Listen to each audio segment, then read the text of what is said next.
Gada oh.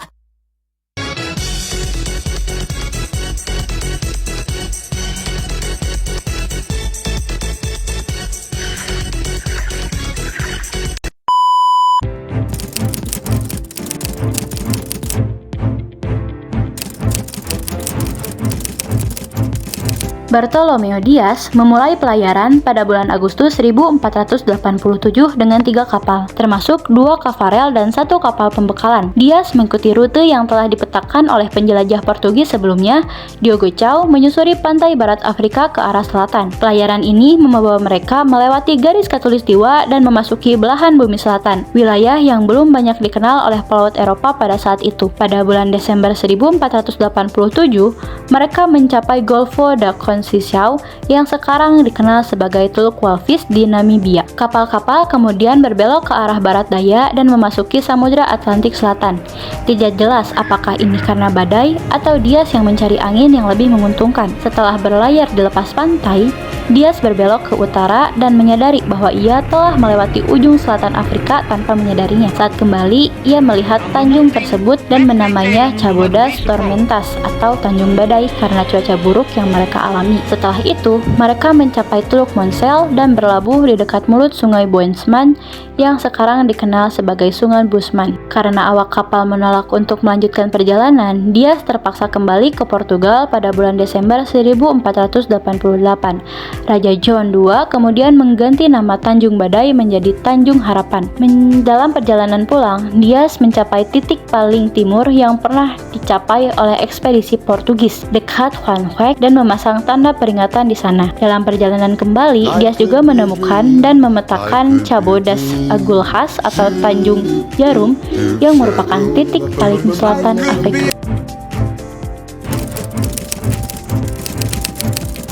Vasco da Gama memulai pelayarannya dari Lisabon, Portugal pada tanggal 8 Juli 1497 dengan 4 kapal São Gabriel, São Rafael, Berrio, dan sebuah kapal logistik. Armada tersebut mengikuti rute yang sudah dikenal menyusuri pantai barat Afrika melewati Kepulauan Kanari dan Tanjung Verde. Setelah melewati Sierra Leone, Da Gama mengambil jalur yang lebih jauh ke selatan di Samudra Atlantik untuk memanfaatkan angin barat daya. Pada tanggal 4 November 1497, mereka mencapai pantai Afrika dan pada tanggal 16 Desember, mereka melewati Sungai Great Fish di Tanjung Timur Afrika Selatan, menandai titik terjauh yang pernah dicapai orang Eropa saat itu. Setelah mengitari Tanjung Harapan, Da Gama berlayar di sepanjang pantai timur Afrika. Mereka singgah di Mozambik, Mosamba, dan Malindi, di mana mereka merekrut orang navigator Arab. Rute perjalanan Vasco da Gama dari Portugal ke India melibatkan pelayaran menyusuri pantai barat Afrika, mengitari Tanjung Harapan, dan kemudian berlayar ke timur melintasi Samudra Hindia hingga mencapai Calicut, Kozhikode di India pada tahun 1498.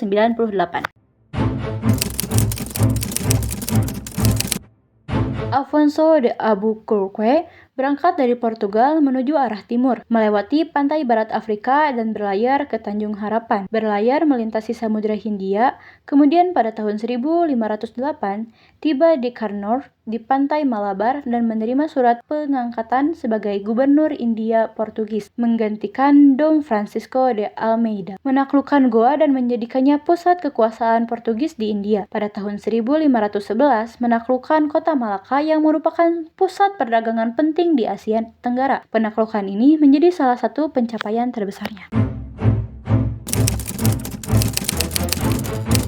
Christopher Columbus berangkat dari Spanyol pada tahun 1492 dengan 3 kapal, Nina, Pinta, dan Santa Maria. Setelah berlayar melewati Samudra Atlantik, ia mendarat di sebuah pulau di Kepulauan Bahama yang kemudian ia beri nama San Salvador. Perjalanan ini kemudian berlanjut ke pulau-pulau lain di Karibia seperti Kuba dan Hispaniola, kini Haiti dan Republik Dominika. Meskipun Columbus mengira ia telah mencapai Hindia Timur, ia sebenarnya telah mendarat di benua Amerika. Ia tidak pernah mencapai wilayah Nusantara.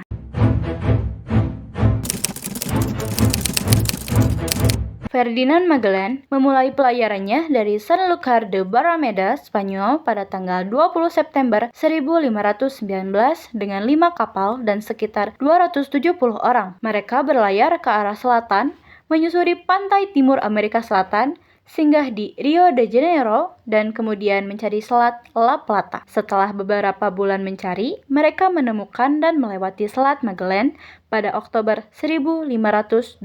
Ekspedisi melanjutkan pelayaran melalui Samudra Pasifik yang luas dan tenang, yang kemudian dinamakan Magellan Mar Pacifico karena kondisi laut yang tenang. Setelah 3 bulan berlayar, mereka mendarat di Guam pada Maret 1521, kemudian mencapai Filipina, Kepulauan Masava, pada April 1521. Di Filipina, Magellan terlibat dalam pertempuran di Pulau Mactan dan tewas pada 27 April 1521. Sisa armada melanjutkan perjalanan ke Kepulauan Maluku, Indonesia, yang merupakan tujuan utama mereka. Sebagian armada dipimpin oleh Juan Sebastian Elcano kembali ke Spanyol melalui Samudra Hindia dan Afrika, menyelesaikan pelayaran keliling dunia pada 6 September 1522.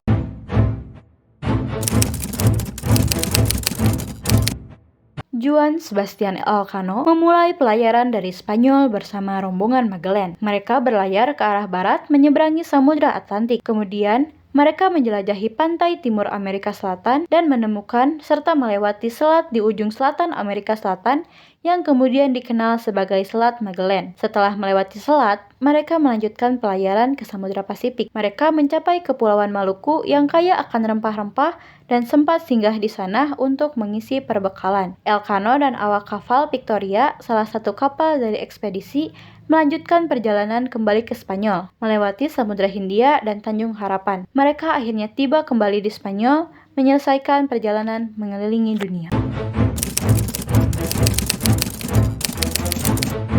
Cornelis de Houtman memulai pelayarannya dari Belanda pada tahun 1595 dengan 4 buah kapal, Amsterdam, Hollandia, Mauritius, dan Duiven. Rombongan melewati pantai barat Afrika sebagai salah satu jalur pelayaran yang paling umum pada saat itu. Kemudian, mereka melanjutkan perjalanan menuju Tanjung Harapan yang terletak di ujung selatan Afrika. Setelah melewati Tanjung Harapan, rombongan berlayar melintasi Samudra Hindia menuju ke arah timur. Rombongan Cornelis de Houtman berhasil melewati Selat Sunda dan memasuki perairan Indonesia. Pada tanggal 27 Juni 1596, rombongan tiba di Banten, menandai akhir dari perjalanan panjang mereka dan membuka jalur perdagangan baru bagi Belanda ke Asia Tenggara. Jacob van Eyck memulai pemberangkatan di Belanda. Van Eyck mengikuti rute pelayaran yang umum digunakan pada masa itu, yaitu menuju pantai barat Afrika. Rute dilanjutkan menuju Tanjung Harapan, titik paling selatan Afrika. Setelah melewati Tanjung Harapan, kapal-kapal mengarungi Samudra Hindia. Ekspedisi ini kemudian menuju Selat Sunda yang memisahkan Pulau Jawa dan Sumatera. Titik akhir ekspedisi ini adalah Banten, yang merupakan pusat perdagangan penting di Jawa pada saat itu. Warungi tujuh laut samudra, kan kau daki